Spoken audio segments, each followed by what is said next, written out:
Vande Mataram. We'll have Vande Mataram now.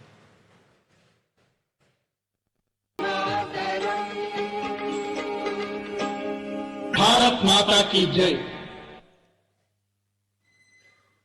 Kindly take your seats. Ellarigu namaskara. Good morning, everyone. Welcome back to the second day of two-day lecture series in the occasion of 100 years of Sangh journey, New Horizons. We have here achievers, influencers, dignitaries from all walks of life, be it administrators working in defense sector, social, intellectual, educational, legal, economic, health, scientists, dharmic, arts and sports areas. Many foreign delegates and diplomats also present here. I'm very happy to welcome you all, and let's start today's sessions with introductions. I am honored to be here to introduce the senior Sangh functionaries on the dais. We are fortunate to have Sri Dr. Mohan Bhagwat ji, Parama Pujaniya Sarasangha Chalaka of Rashtriya Swayamsevak Sangh.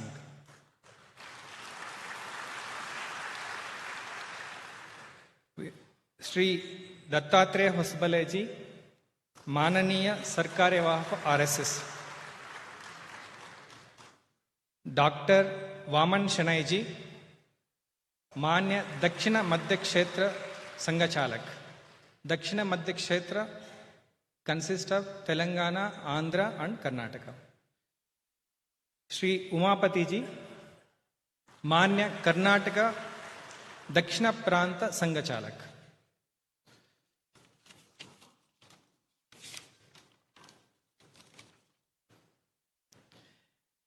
Yesterday, based on our request, we got overwhelming response from all of you. We have received total 470 questions.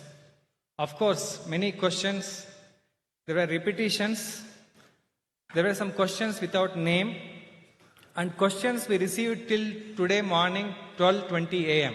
through online. So we have grouped the questions into 18 categories. Total 284 people asked the questions. So out of which 81 are feedback or suggestions related. So out of these 470 questions, we'll be going through each category wise.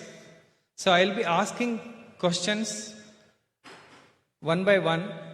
I will be also reading the names. If you are here, please stand up that time. So let me start the questions.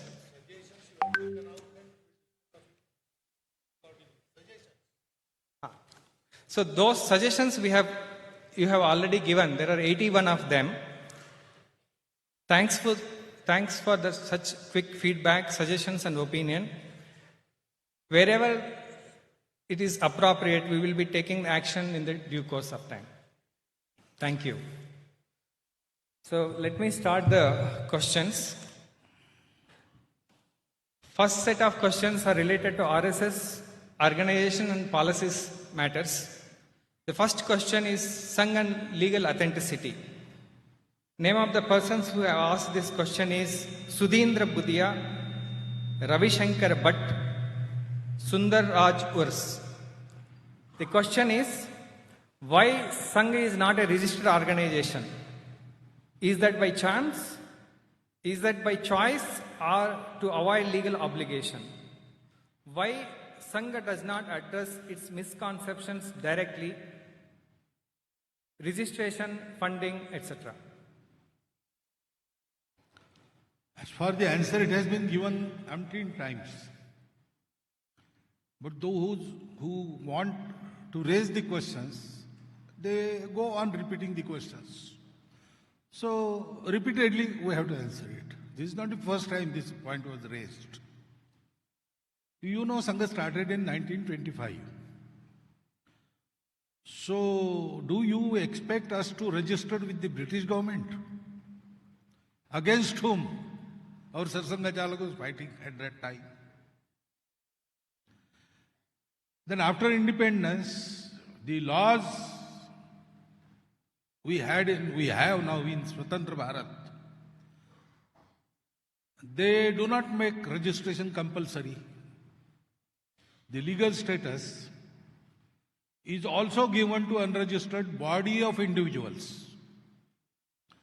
So we are categorized as body of individuals. And we are a recognized organization. So Income Tax Department asked us to pay income tax. And there was litigation. Income Tax Department said, the court said, this is a body of individual. And our Guru Dakshina was exempted from that income tax. We were banned thrice. So government has recognized. If we were not there, whom they banned? And each time courts resolved the ban, they dismissed the ban and made RSS a legal organization. So many times questions are asked in assembly, in parliament, statements are given, pro or anti-RSS. All this is not without recognition. Legally, factually, we are an organization. We are not unconstitutional. We are within that constitution. Our status, legal status is within that constitution. So we need not register. Many things are there which are not registered. Even Hindu Dharma is not registered.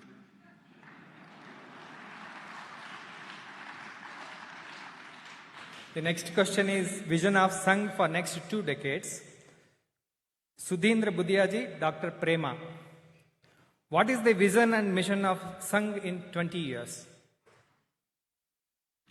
I think I have answered this question already in the second part of speech yesterday.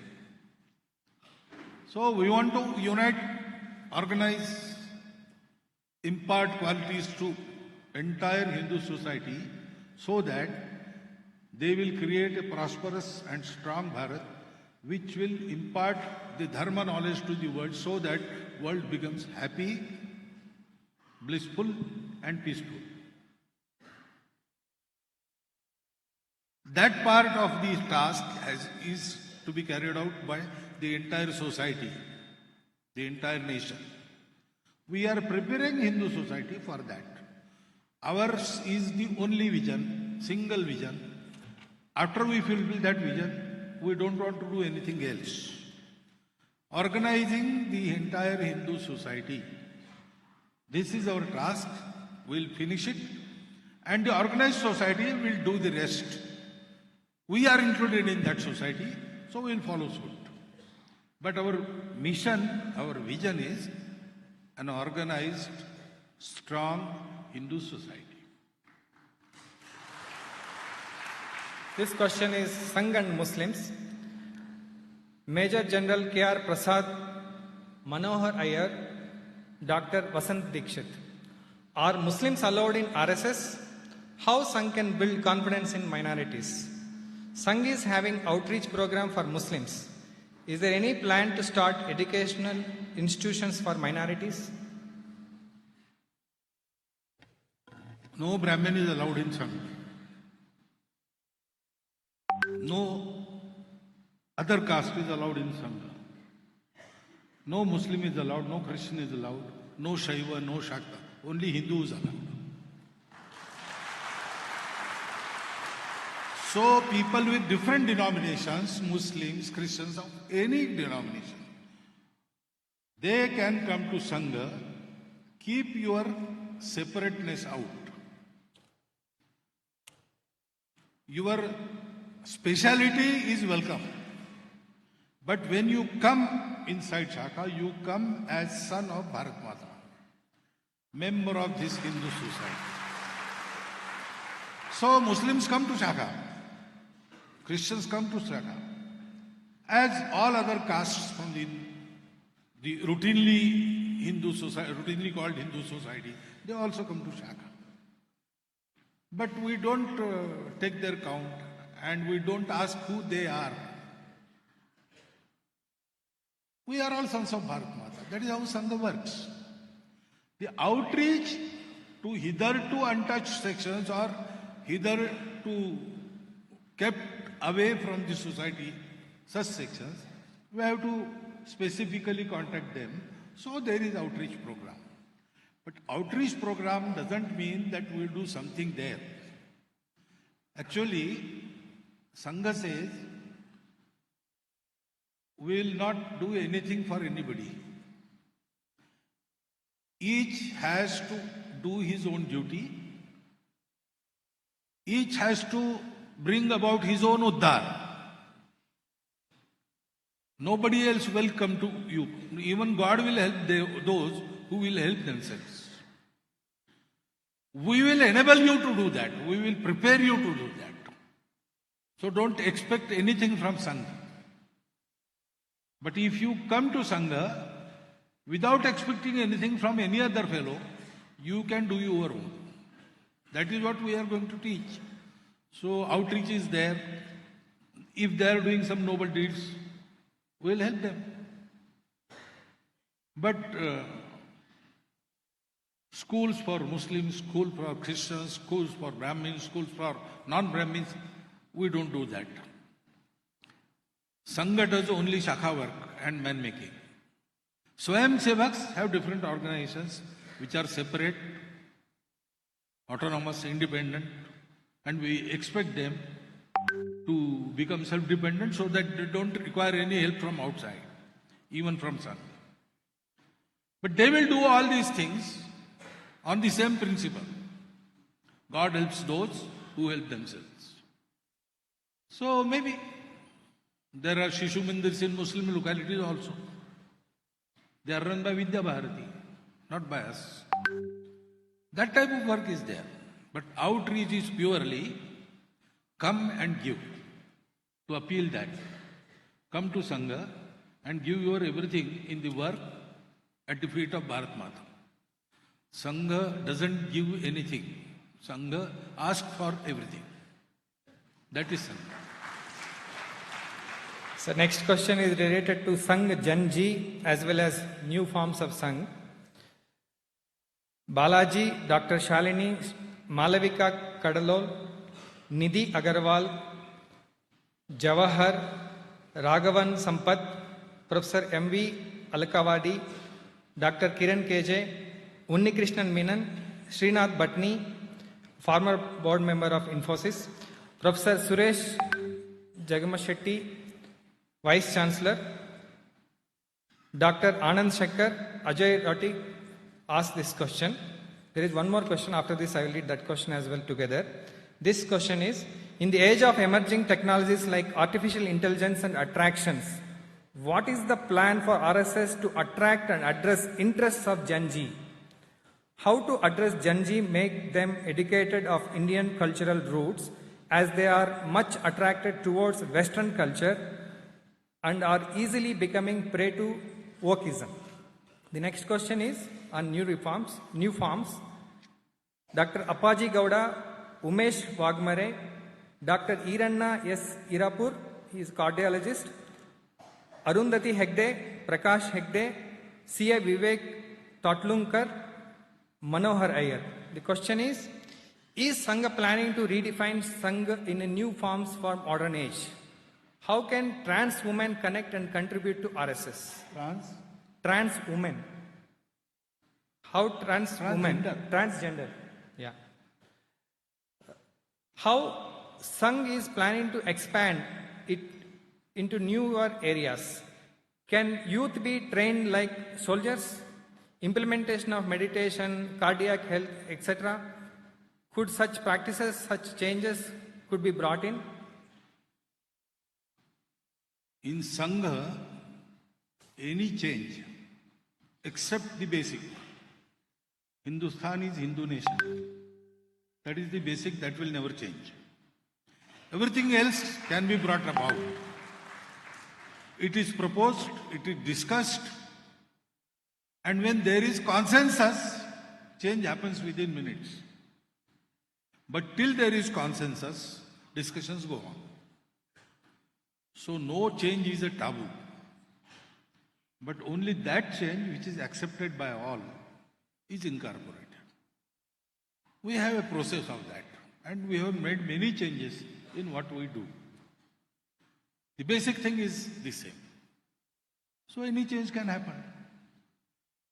Any variety of our member of our society can come to Sangh. So transgenders, if they come to Shakha, we will not say you are a transgender, you remain out. No, he will come. Those who have Dhwaja Pranam, those who sing our Prarthana, those who do our programs, those who say, okay, Hindustan is Hindu Rashtra, all of them are welcome. There is no bar. To Gen Z, if they are interested in AI and social media and all these things, we will have to go there and we will have to contact them. For example, Dr. Edgwar's generation and those who were enrolled by him in Sangha, there were two different generations. And two things were very attractive to that generation: cinema and cricket. So everybody used to come to Shakha Delhi, but on Sunday they were absent. So Dr. Edgar inquired, why didn't you come on Sunday? He said, my aunt had come to visit us. Then another fellow, my aunt had come. Everybody's aunt came on Sunday. So what Dr. Edgar did, one Sunday, when they were standing in queue for ticket for cinema hall, Dr. Edgar also joined the queue. And then everything became all right afterwards. So, if we want to fetch somebody from where he is to Sangha Shakha, we will have to go to him. So we will go to him. If he is interested in particular things, we will also get ourselves interested and have the knowledge. What is so attractive in that? Whatever is useful for meaningful life will last. Whatever is not useful, howsoever attractive it seems today, tomorrow it will lose its time. That is different. It doesn't prevail. So, we will test it. We will know its limits, do's and don'ts, how much useful it is, how much harmful. All this we will learn, and we'll go there and we'll take them by hand, befriend them, and then bring them to Shakha. So don't worry about that generational change. Our methodology, our programs are very much adaptive. They adapt to situations. So we'll adapt to that situations. It takes certain time to adapt. But only that time will be lost. But nothing, no loss. We will recoup with it. So next question is Sangh and ideology related. I am combining 6 questions. Mohit, he asked the question, why Sangh has adopted Bhagwat Dvaj instead of national flag? Krishna Prasad, what is the effort of Sangh in bringing women into the forefront? G. Jawahar, how Sangh can work with entrepreneurs and business to create more employment? Media related, Dr. Venkateshwarlu, Vice Chancellor, Tumkur University, Ravi Shankar Bhatt, MG Suraj, Jayalakshmi KS, Chudi Sivaram, Sanjit Naik. Why is there hatredness towards Sangh these days? Why Sangh does not respond or rebut to false statements and allegations? Why is Sangh aversion to mainstream media? Don't you think RSS needs a dedicated public relations system? Can you give a hard-hitting reply to critics of RSS asking you and Modi ji to step down at 75? On politics, Venkatesh Dalwar. Why Sangh do not support any political party directly? On policies, how is that alignment between Modi ji, Sabka Saath, Sabka Vikas, Sabka Vishwas and Sangh organization policies and action at grassroots level works? Too many questions together. Okay. It starts with first question. First question on Bhagwat Vajbai. So, hey, it is there. So, Sangha started in 1925. And we had to provide for Sangha. So the current system was asking for, in Marathi we say Vargani, contributions. But Dr. Edgar said Sangha is ours. So if I have to marry my sister or marry my brother, I don't go on seeking contributions. I will fetch loan from somewhere, do the needful and then repay back. But I will never beg for my work. So Sangha is our work. We should run Sangha. So we have to, and this is not something I am contributing, I am a donor. That ego should not be there. So this has to be not a donation, a devotion, a dedication. So we have to give dakshina. Dakshina is dedication, it is not dana. And for dakshina there has to be a guru. So who should be the guru? Person cannot be guru. Because person has a limited time in this world. And then every person has a past. Yeah, every sinner has a past and every saint has a future. And it is always unpredictable. Most unstable jiva on the earth is Manushya.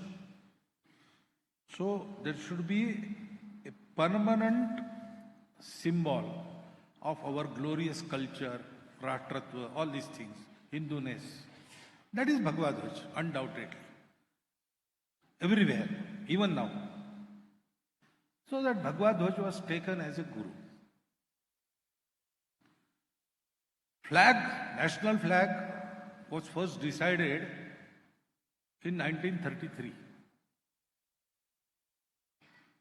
And the flag committee unanimously recommended the traditional Bhagwa to be the flag of Swatantra Bharat. But then Gandhiji intervened and for some reason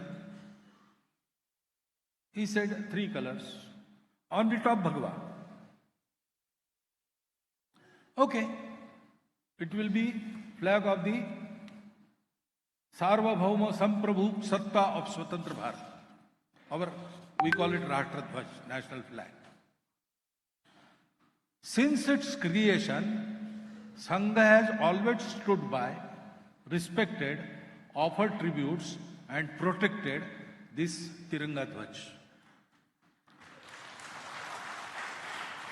It was first hoisted in 1933 at Faizpur in Khandesh, Maharashtra. In Congress session, Pandit Jawaharlal Nehru, he hoisted its flag. 18-foot tall pole was there and flag was hoisted.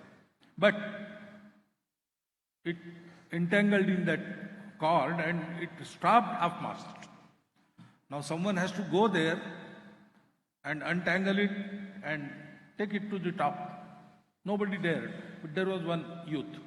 He ran there, he climbed this top, took the flag, took it to the top and then climbed down.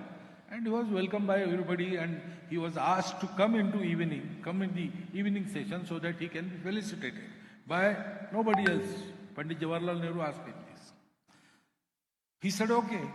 But later on, some workers there, they whispered in the ears of Pandit Nehru, you have called him, but he goes to Shaka. So that program was cancelled. Dr. Hedgewar, after getting knowledge of this incident, he traveled to Faizpur and gave a small silver lota as a prize to that Swayamsevak. His name was Kishan Singh Rajput. He expired 10 years before. I have met him twice. Since the formation of this flag, we are there to protect it. When court said that this flag can be hoisted by private institutions also, we have started flag hoisting on 15th August and 26th January in Sangh also. All our Karyalayas hoist these flags. So there is no question of Bhagwa vis-a-vis. Bhagwa and Tiranga. Every Communist party has a red flag. Congress party has Tiranga with Charkha, not with Chakra. Republican party has blue flag. So we have our Bhagwa and we respect our national flag. That is the case. Then Women, effort of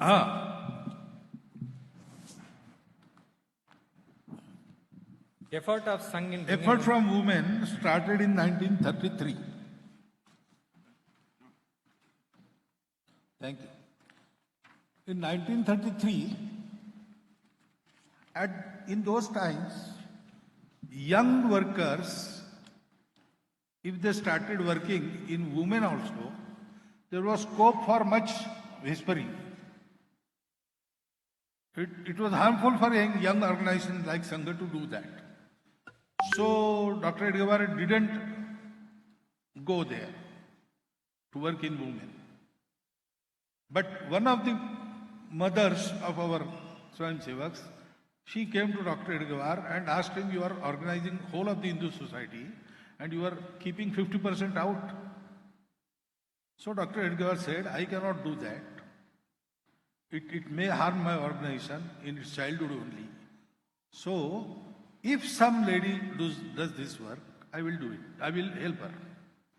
So she started Rashtra Sevika Samiti. And it was agreed at that time that Sangha and Samiti will go parallel, never meet, but always help each other. And we are doing that. Samiti has about 10,000 centers all over Bharat. They also have got some 50 plus full-time devoted pracharaks, we call it in Sangha, pracharika they call it in Samiti. They have shakhas, the similar program, the same dhwaj. They have their prarthana with the same spirit but different words. All this they are doing. And whatever our Swayamsevaks do for the benefit of the society, therein women and Swayamsevaks, males, they work together. At the level of execution, at the level of decision, leadership, everywhere, we are trying to bring them at par with the males. Such workers, women workers in various organizations run by Swayamsevaks, they have now started coming together for the emancipation, empowerment and education of women folk of our country so that they will participate equally in the national affairs. That activity we call Mahila Samanvaya. All this is going on. So, by agreement, the Sangha programs which are visible outside, therein only Purush, they participate. Mahila, they will go to Rashtra Sevika Samiti. But all else is done by them together, and the effort is to bring Purush and Mahila, numerically they are nearly at par, but as a role also, they should have equal participation, the same role in leadership, decision, etc., etc. How Sangh can work with entrepreneurs and businessmen to create more employment? We expect that at district level, businessmen, entrepreneurs, technical, knowledgeable persons of that district, some social workers, they should come together. They should survey the district. What skills will provide the employment locally to youth there? And they should create a facility wherein youth of that district will be trained in the same skills which will fetch them employment locally. They need not leave their place. They will get the employment at their home place and they will fare well. Their household will run fairly well. That type of training, that type of employment should be brought. It should be decentralized, district-wise effort. That is what we expect. We call it as Swavalambi Bharat Abhiyan, and an organization, Swadeshi Jagarana Mancha, with others, Laghu Udyog Bharati, etc., who are working in this economic and trading field, they come together and do this. So this has started. We are doing it. Media hatredness. Why Sangh? Media hates. You see, answering the questions. What for we should answer the questions? For the sake of benefit of our organization. So every question need not be answered. For example, we are answering many questions. But again and again, that question is asked. Why? Because there are people who must raise the questions about Sangha, who must make people doubtful about Sangha. We need not answer them. We have other important works to do. We cannot waste our time by replying everybody. And then, after these years have passed, the criticism makes us more famous. We have just witnessed here in Karnataka.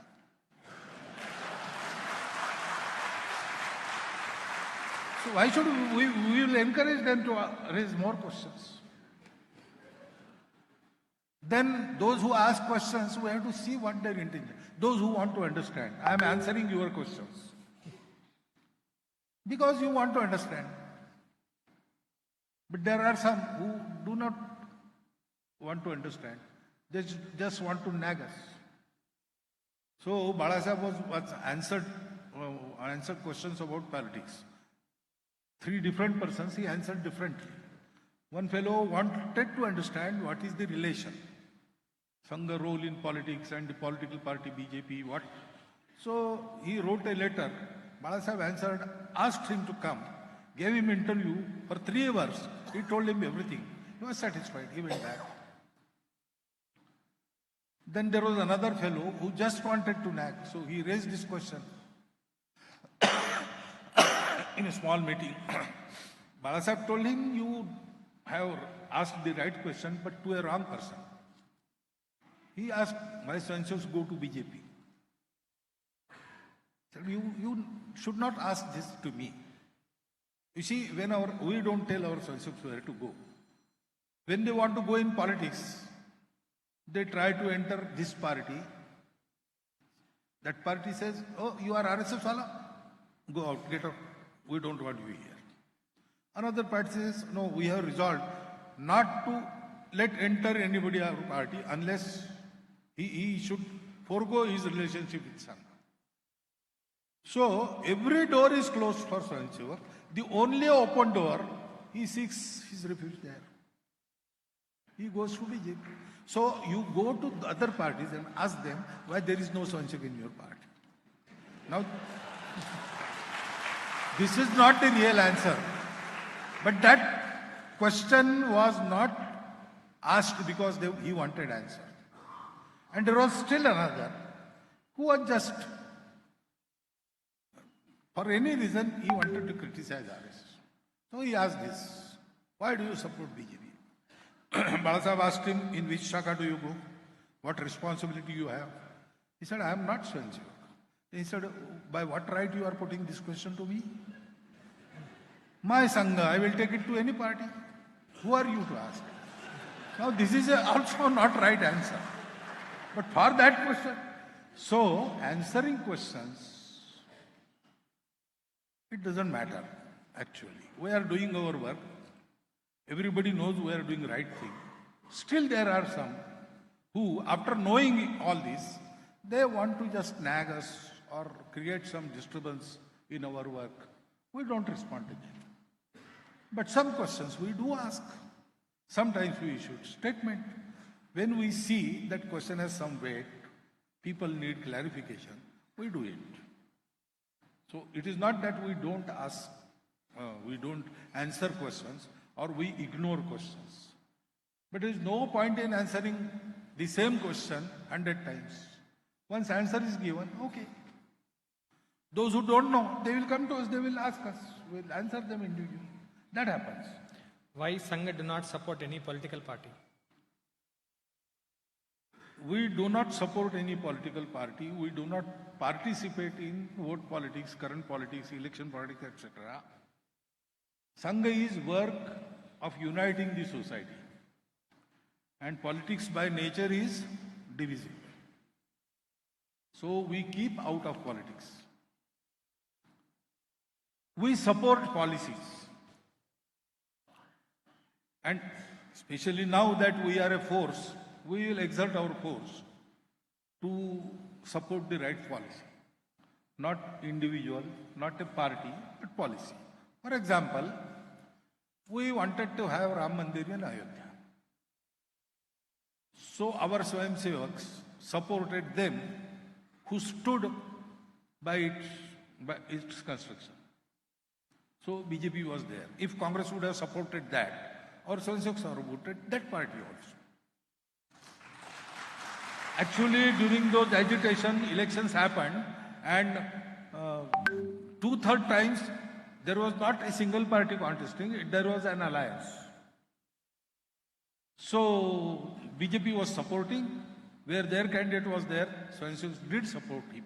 We didn't tell them. Naturally, they went after that candidate, but JDU was fielding their candidate. And there was alliance between BJP. So our Swayamsevaks supported that candidate. So we don't have special affinity towards one party. There is no Sangha party. No party is ours. And all parties are ours. Because they are Bharatiya parties. We support Rashtra-niti, not Rajaniti. And that we do publicly. We have our views and we want to go this country in a particular direction. Those who will drive in that direction particularly, we will support them. We will ask public to think about this and support them. Whatever public does, it is their prerogative. But we will exert our strength in favor of the Rashtra-niti we feel proper. Alignment between Sabka Saath, Sabka Vikas and Sangha organization policies. There is no question of alignment. Political party and its slogan is the question of that party. We are doing our work. And yes, that I don't think that alignment is due to party and Sangha, but there are Swayamsevaks in that party. They think like Sangha. Sangha wants to organize entire society without keeping anybody out. Even today's opponents, they are our potential Swayamsevaks of future. That is how we look at them. So, we are already in Sabka Saath, Sabka Vikas. Without giving a slogan. Now in politics, when Swayamsevaks went, they learned that here sloganeering is must. So they must have given that slogan. That is a very natural alignment. It is not to be forced. It is there. That is why everything in favor of national good, any party, any leader converts it into slogan, it is aligned to Sangha work already. Because the only thing Sangha wants is betterment of this country and this society. So Major General K.R. Prasad, can RSS establish kiosks to help poor citizens? Ashok Raghavan sir, is there a definite plan of Sangh to reach lower strata and SC/ST of the society? Vishwanath sir asked, is there a significance for individual talent in Sangh? Is there a significance for individual talent in Sangh? Sudhindra Budiak asked, is this not true that number of dedicated pracharaks is dwindling in today's modern era? And there was one question without name. Which system is better, Gruhastha or Brahmachari? If Gruhastha is better, why Sangh is having pracharak system? And Dr. Nitin Garg, how to propagate positive work done by RSS to India and the world? So there are kiosks for poor citizens, raised by Sangha. That kiosk is given name Shakha. The Shakhas run for the earning citizens. Vyavasayi Shakhas are such kiosks. And we are going to take those kiosks to each basti and each center within 10 to 12 villages. That is Mandal Kendra. They have a group of persons, namely Jagran Toli of that Shakha. And their job is to go about their geographical field of that Shakha and see what lacks to anybody or anywhere. And then they have to fulfill that thing. Abhav ko dur karna, samasya ko suljana. These are the only two tasks given to that Jagran Sholi of each Shakha. So we have raised such kiosks. We are going to take them to every basti, every village, and we'll try to do whatever we can about this. Then there is a definite plan of Sangha to reach lower. Every strata we have to reach. But we have our method. We will not reach through propaganda or promotion. We will go there, we will present ourselves, they will see our conduct, because we want to rope in every individual for the betterment of this country. Doing something for him is not enough. He should in return do something for the nation daily. So we'll go to every person, we'll approach him, we'll talk to him, we'll befriend him, we'll take him along. That is our method. So it takes time. But we are expanding. We are reaching more and more geographical divisions of our country. We are reaching more and more strata of the society. And definitely that number of representation of the Hindu society, various kinds of Hindu society in Sangha, is steadily, definitely increased, and we can see it now at least up to zonal level. It will come to all India level also. Next step is that. There is significance of individual talent. Every individual is important in Sangha, but nobody is indispensable. We are a team,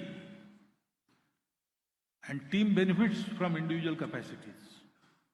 So there is scope in every team for individual talent, individual efficiency. But every individual keeps his talent within the ambit of team working. That is how it is done in Sangha. So everybody is important and nobody is indispensable. Everybody does his job perfectly. Together we achieve success. Credit goes to team. There is no I in team. But many eyes, they join together to make a team. That is what happens in Sangha.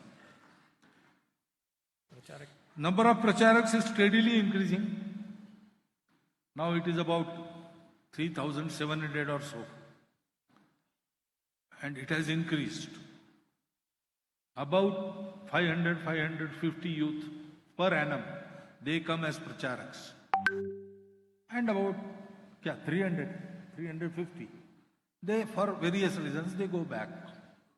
So every time, 100, 200, increase is there. So it is not dwindling. And society consists of grahasthas. who is important, Grihastha or Brahmachari? All are required there. You cannot say that who is important, sannyasi or Grihastha. Both are always there. They have to be there. There are 4 ashrams: Brahmacharya, Grihastha, Vanaprastha and Sannyas. So Brahmachari and Sannyasis are part of the society, but the basic, the upholder of all these 3 ashramas is Grihastha. So in Sangha, there are 3,500 pracharaks, 3,700 pracharaks. And Swayamsevaks number is about 60 lakhs. So at least 30 lakhs of them are Grihasthas. Because we have a race with the time, we have to have such pracharaks. It is the demand of the time. Every Grihastha need not do away with his household and come as sannyasi. But those who can, they have to come. So that there will be no need to jump from Brahmacharya to sannyas. But that condition of the society is yet to be created. Till that, pracharaks will be there. And because they are full-time and go everywhere, can go anywhere, they have their own importance. But Sangha is not the organization of ascetics. It is the organization of Grihasthas. Propagation of positive work. We need not propagate because positivity of positive work, sometimes it gets affected by over-propagation, over-propaganda. But people must know about it. To that extent, we do propagate what we do. And only that much is necessary. Rest is done by seeing. We will have such works everywhere, in every section of the society, in every part of our geography. People will automatically come to know it. Same way it has happened. Now people know of Sangha work, service work, because even our criticizing people, they also came to know when they saw it. So I don't take a name, but a very famous Patrakar. She was criticizer of Sangha. But during Corona, she went to Islam and saw only Sangha people working there. So she slowly changed. So we did not propagate. She came and saw. Wherever she was working, our work has reached. That is why she came to know. This is the recommended method. So we have our publications, we have our report of Seva Karyas, all these things come out in public domain, we give them. On our website we will find them. When people come to meet us or we go to meet people, we give them with such. I think here also you are going to give some books. That we do. But it has a limit. In certain proportion, the dosage is important. Overdose will cause harm. That dosage we maintain. The next question is Bharat and national scenario, vision for 2047 and next 2 decades. So first question, Mr. Vinayak Gokur, Dr. Lakshmi Ashwin Gowda, ex-bureaucrat. Mr. Chandrasekhar, software industry. Mr. Jagpati Jha, professor of IIMB. The question is, what is the vision of your Bharat at 2047? What would be the factors impacting it? The next question, similar to this, asked by Mr. Prasanna, Mr. Raghavendra Prasad TS, tech entrepreneur, and Dr. Parladan KK. The question is, what role do you see of RSS in shaping India's governance?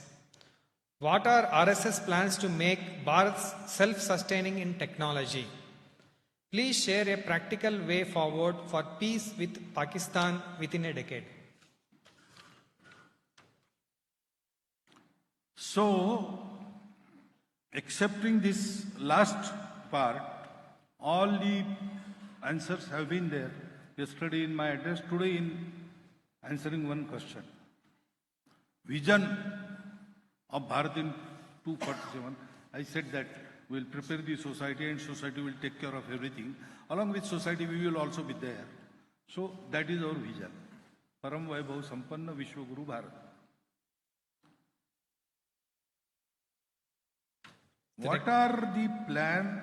Well, our role is preparing the society, man-making. Sangha does only that thing. Sangha has its Shakha, Sangha has its Swayamsevaks. Sangha has the families, Sangha families.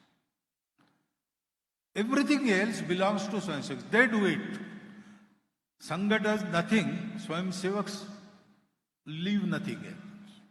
They do everything. Independently, autonomously, separately, and they become independent also. Then self-dependent also. So, what practical way of making Bharat self-sustaining technology is not question for RSS, but definitely it is a question for Sangha Swayamsevaks who are working in the field of technology. So, Make in Bharat, encourage the innovations, bring out the startups, help them. That is happening. Many Swayamsevaks are working through the government also, privately also, through various manufacturers, those who are in contact with Lagudyog Bharati. The other day, I went that exhibition of IMS. Many of you must have visited that. So there were so many stalls.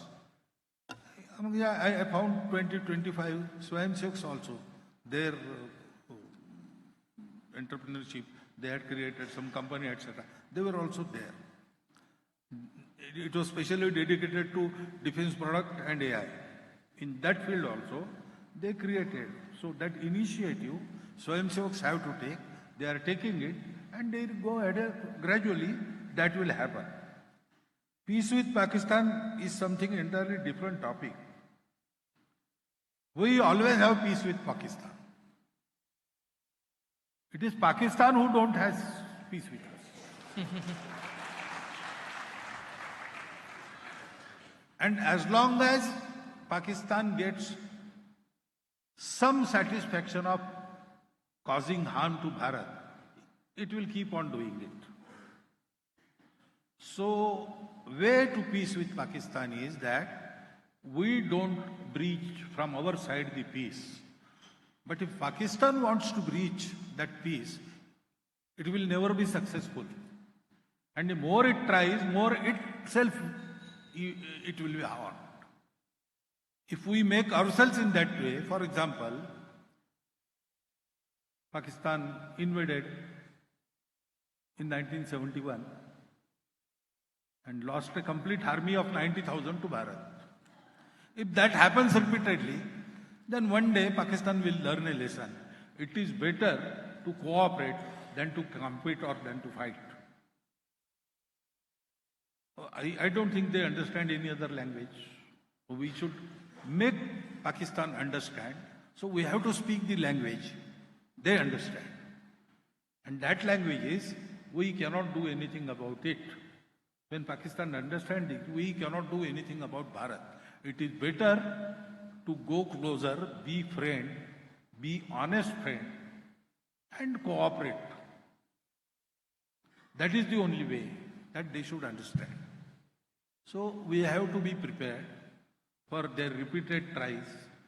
We have to give befitting answer, defeat them always, each time causing them some loss that they will repent forever. When this goes on, one day Pakistan will understand. We wish that they understand this, and then they are very peaceful, they become very peaceful neighbor of us, and with our progress, we will also make them progress. That is the peaceful intention we have. So next question related to economy. Ajit Hanumakkanavar, journalist. Major General Prakash Chandraji. Recent economic data shows 1% of rich people controls 40% of country's wealth. How RSS view this? How wealth can be distributed equally? Related question. Professor Uday Prakash Singh, Dr. H.S. Shetty, industrialist. What are the main sectors driving India's economic growth? India has great potential to grow as world's largest agriculture economy. How can we achieve this? And related to freebies, Dr.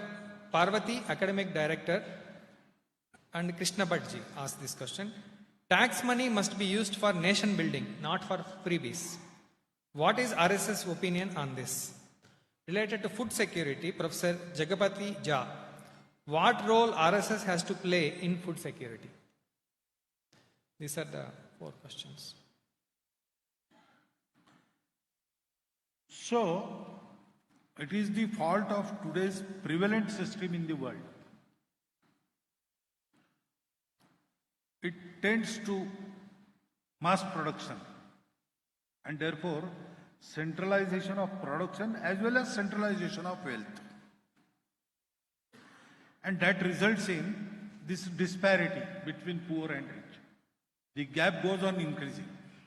It is inevitable. In any country, you see that. That is happening. We have to find a new way. We have to show the way to the world. And our way is not mass production. Our way is production by masses. Decentralized production leads to decentralized wealth creation. So wealth is not concentrated in the hands of few individuals. It is distributed throughout. Family-wise also, that distribution is possible. It was so once, and it is so even now to large extent in Bharat. The wealth is with the families, not few families, common people. When there was Notbandi, even the householders did not know they have this cash, this money. Because the grandmother of the house, she saved some 2 lakh rupees for the marriage of her granddaughter. Nobody knew. A small cash, petty gifts she used to store and did this. That is why the world upheavals in economy affect Bharat least even now. Because wealth is not centered in only share market, only few individuals. It is distributed. So this decentralized model of economy, we have to develop, we have to make it succeed, and we have to show this to world. Because disparity is the fault of the system. Then human nature also plays the role. I earn, but I have to give back. 2 हाथों से कमाओ, 1000 हाथों से बांटो. That nature has to be developed. Rich people have been given riches by the destiny so that they will take care of all the poor. Not as daya, not as dan, as their duty, as their dharma. So survival of the fittest nahi. Fittest will let others survive, make others survive, help others survive. ये हमको reverse basis पर we have to create our own new model of economy. Then all these questions will be answered in that. For example, agriculture. Today we think trade and industry and agriculture. 3 different sectors without any coordination between them. That's what not so. From BC 1 to BC 16, we were the top in the economy. And what was our system? Agricultural based, commerce, trading, industry, everything was there. Which is more important, agriculture, trade or commerce? We answered it. All the three are important together. There is no more important and less important. They are complementary and they are helping each other. They should help each other. That type of model, environment friendly model, less energy consuming model, that we have to instill. So we have to have a new economic model on the basis of our thought. That is not some kalpana. We had that model working in the world. What has changed? Technology has changed. So we have to learn that technology, adapt it to this model, and we have to further this model. It will help our country, it will help the world to overcome the problems they face due to this economic disparity. Next question related to policy making. Shubhankar Chaudhary, CEO, India Thar Atomic Power Corp. The question is, Bharat has vast thorium reserves, which can make the country energy independent, but policy changes have slowed down the process. What role RSS plays to fasten up this process? In MSME sector, Krishna Bhattji asked a question. What measures can RSS undertake to support cottage industries? So previous question had one more clause. What are the main sectors driving? This is related to this question also. So what is driving India's economy? What are the major contributors? They are MSMEs, cooperative sector, agriculture, and self-employment. Their contribution to GDP is greatest. Their creation of employment is the largest. So, all these things, role in food security, supporting cottage industry. About thorium, you have said, I 100% we agree with you. I think we have resolutions also. So when that nuclear deal was in discussion, we had resolved that we have to develop the alternate method. Alternative to uranium is thorium, and in matter of thorium, we are self-dependent. So we will become free. So we still say that that research should be conducted and we should incorporate thorium as our nuclear fuel. That we have to do. What RSS has, what role RSS has, RSS is not the government. RSS is not the political party. So we can play in advocacy. And we do that. We can educate the people, and we do that. Regarding all these matters, we keep our Swadeshi view in our mind, and wherever we can ask them to do it, where we can create some pressure to do it, we do. We ask our sons to do all these things. But it is they who have to do it. And they have so many other constraints and restraints. So, we understand that everything we say, they may not be able to do. But that doesn't mean that whatever we have said is not proper. These are the proper things that should happen. If they are not happening, correction is necessary at that level. And those persons taking care of those fields, they have to do it. On national security, related to illegal infiltration and risk of Sanatana Sanskriti. First question, Rajendra Upadhyaya, radiologist, Shivananda Shetty, Ajit Kandachar, Dr. Nagaraj Puttaswamy, Dr. Yuvraj M. Biradar. How Bharat can address the issue of porous borders that is allowing Rohingyas infiltrants. There are established organized racket exploiting corrupt administrative loopholes. How this could be tackled? The second question, Dr. Murali Mohan, Hemant Mallapurji, Ravindra Katotiji, Nanaya MT. Due to conversions and politics, Hindus are getting divided and population is declining. How far can Constitution protect and preserve Hindus and Sanatana Sanskriti? How safe is national security with current laws? How could we solve this? Is it porous borders? So we have to render them non-porous. Due to many reasons, that cannot happen to the degree it should happen. The present government has tried. For example, in Manipur, they want to close the border. But the people from our side, they have different opinions in those localities.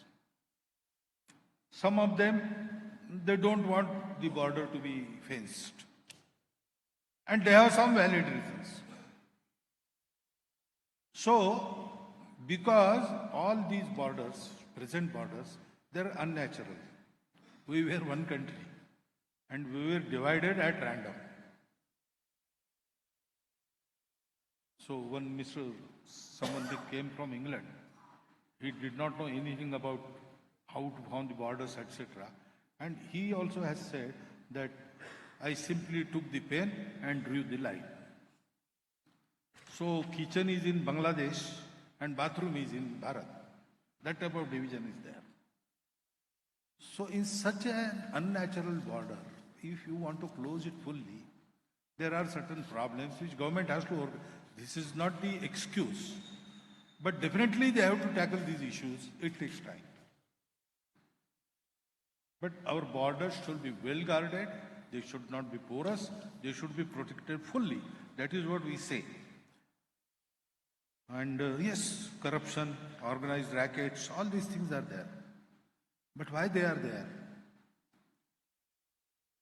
People doing this, they are part of our society. So, unity and quality of this society is the basic factor we have to correct. Conversion politics. Hindus are getting divided. Who asked Hindus to get divided? Why do not they resist? Politics comes and divides us. Why? Politician comes and says, you are of this caste, he is of this caste, don't go with him. Why cannot I answer, I don't recognize caste in this matter, it is a national matter, we are one as a nation. Why you cannot say that? We need to get ourselves educated and reformed. In the matter of unity and quality of country, we have to do much. All of us together should try to do this. It can happen. It is not an impossible task. We are at it from our inception. But this force needs to be increased. You need not be an RSS member, so and so, to do this.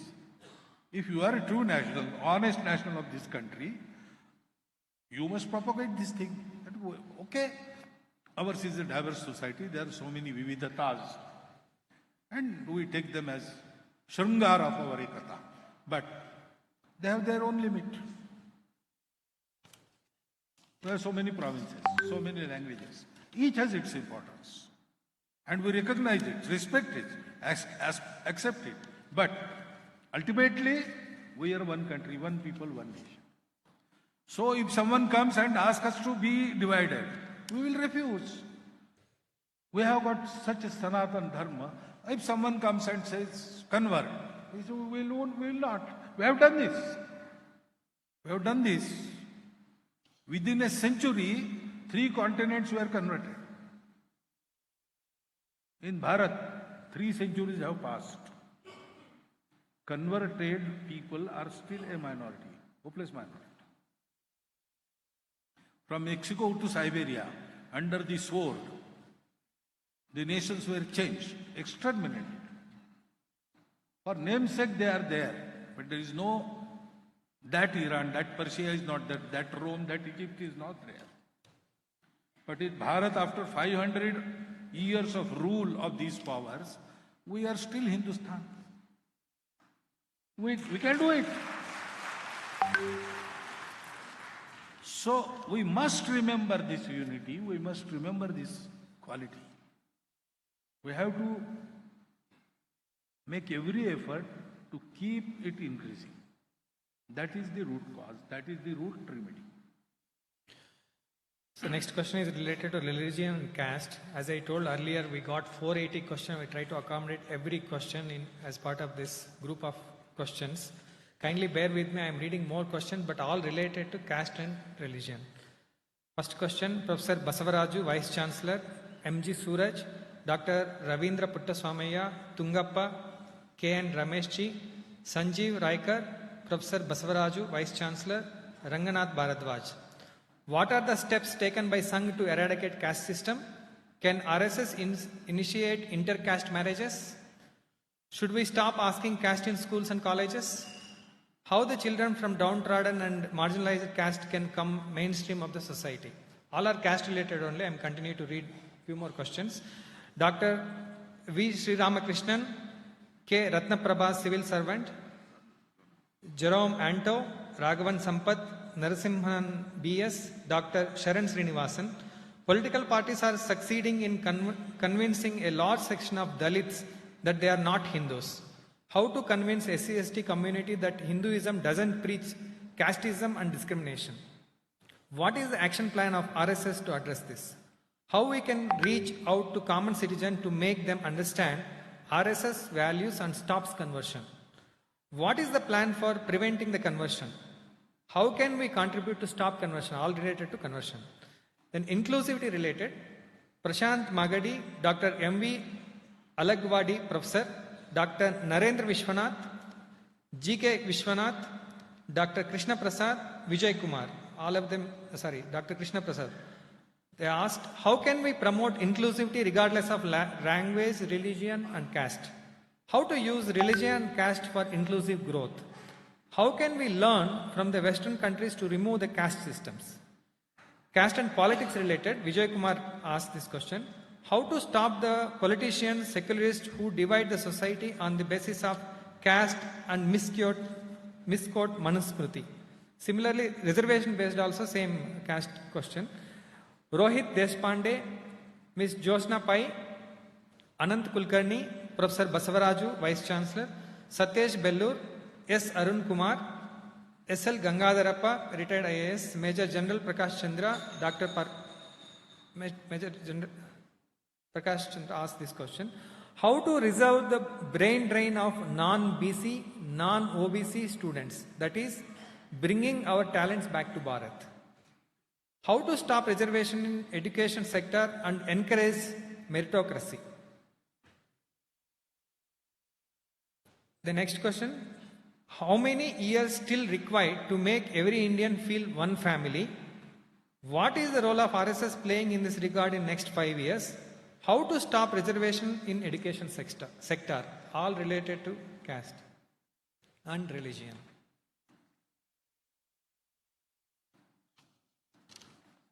Now this caste, we call it caste system. It is no more a system. It is caste confusion. What does caste mean? Traditionally, one caste has one job. No other can do that job, and his caste has to explicitly, exclusively pay attention to that job only. That is the basis. That is not there now. Anybody can do any job. So where is the system? There is no system, but there is caste for concessions and for elections. That is caste confusion. So there is no need to do any effort to eradicate caste. There is need to do effort to forget caste. And that is very easy. We individually can forget caste. What we do in Sangha, we don't mention caste. We say we are all Hindus. We draw a bigger line. That automatically removes caste from mind. Ultimately, there is no system. Where does caste reside now? It resides in our mind. When we hear each other's name, we start thinking, oh, this is his name. He must be this. That has to be eradicated from our mind. This happens in Sangh Shakha. We together work for years together. We don't know to which caste we belong. Sometimes, for a marriage ceremony, we visit our Karkarta at his home. Then we come to know from others that he belongs to this caste. When I was elected as Sarakaryava, Mr. Suresh Soni, our another senior Karyakarta, he was made Prachar Pramukh. And media reported that Suresh Soni is made Prachar Pramukh to give representation to OBCs. So next morning while taking tea, I asked Sureshji, are you from OBC? He did not answer, he just smiled like this. Today even I don't know whether he belongs to OBC or what caste. Because we don't think of it. We just forget it. That is what we have to do in our daily. Our friend circle must include every kind of Hindu people. We think Hindus are one unanimous, one homogeneous society. But people think Hindus as from this caste, from this province, this language, that religion, like that. We must include every type of Hindu conceived by others in our friend circle. Wherever we reside in particular locality. From all the sections of society in that locality, we have friends. Our family have families. We mix together, we go to each other's house, we celebrate together in Sukha and Dukkha. We help each other. That should happen. And wherever people like us are in majority and in authority, they should try to make Mandir, Pani, Smashan common for every Hindu. That we can do. You need not be Sangha Swayansevat. You need not have an organization for that. Individually you can do this. You can have friends everywhere. You can go and mix with all the families.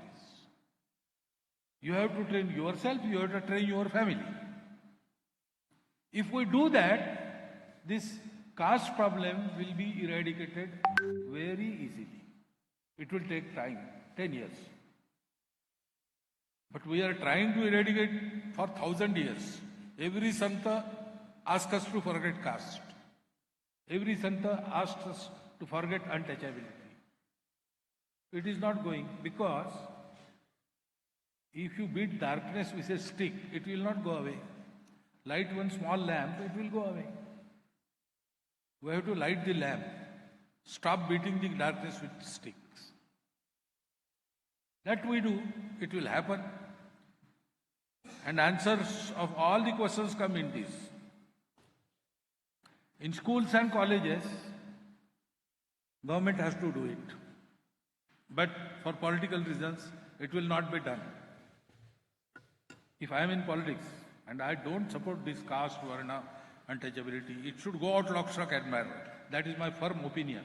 But if I am in politics and to eradicate this from government policies, I have to be in chair. I will not dare to touch this topic there. Otherwise, I will be distrust. It is their dilemma. They cannot do it. It is this society which one day firmly say, now if you do not quit asking about caste in your forms, we are not going to vote for you. Then it will go away. So we have to start it. We have to do it in society first. Then all this will happen. How we can help the children from downtrodden marginalized castes. Main thing is not their economic backwardness. It is there, we have to do about it, something about it. But first thing we have to do is to give them love and respect. That is their hunger. Hunger of the centuries. If you do that, they have the strength to uplift themselves. We will have to merely give hand, bas, nothing else. They are not weaklings. Now they are getting organized also. What they expect is love and respect first. And that love and respect will remove all the discrimination in actions. Then legal measures, everything follows. So first we have to do this, and I am telling you this, our Swayamsevaks are doing this through various service projects and through our shakhas. Our experience is very encouraging. If we do this, everything follows automatically. That brings inclusivity in our nature. That makes growth also inclusive. We need not learn anything from Western countries in this respect. Remember, Western countries do not understand Bharat. They do not. Recently, within last 3-5 years, some light is dawning on the Western people that Bharat is something we have to study more deeply. But they are much ignorant about us. We have to know ourselves. And we have to do everything for us. We need not take any lesson from the Western country. It is our fault. We will cure it. And if we do this, politicians and secularists will definitely stop doing any harm to the society. Because why do they do this? It is their self-interest. When they see that doing this will be counterproductive, they will stop it. If they find some scope for their mischiefs, they will do it. When they learn that the mischief brings some reverse effect, they will stop doing it. That is the only way. So again, society has to prepare themselves. Brain drain is something different.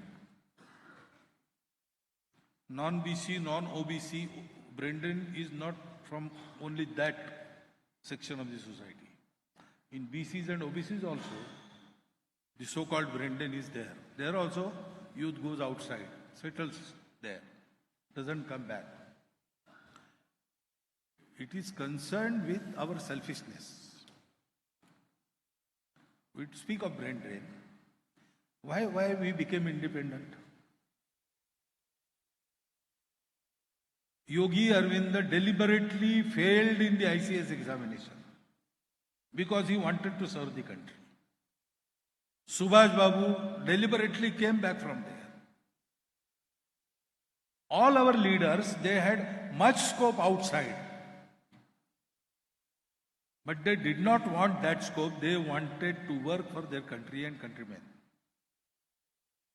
That urge we have to encourage, we have to recreate. There is also a reverse flow going on. People realize and they come back, young people. So why they are going there? For facilities. I asked a doctor's son who was about to go abroad. I asked him, why are you going there? Because good doctors are found here. People from abroad come here for correct and cheap treatment. That is the fact. Well, but so many foreigners coming here for heart operations, brain operations. So I asked him, why are you going there? He said, no, there are good facilities. Why are you being a doctor? You are a doctor for earning money or you are a doctor for treating people? He said, treating people. Then you are needed more in Bharat. Why are you going there? There is no answer. This mislogic is there in their mind. You have to remember this. Unless they come back and work here, here conditions will not be improved. And unless the conditions are not improved, this logic makes them go out for facilities. So we have to start somewhere. We have to inculcate this spirit in our young minds. That is the way we can stop the brain drain.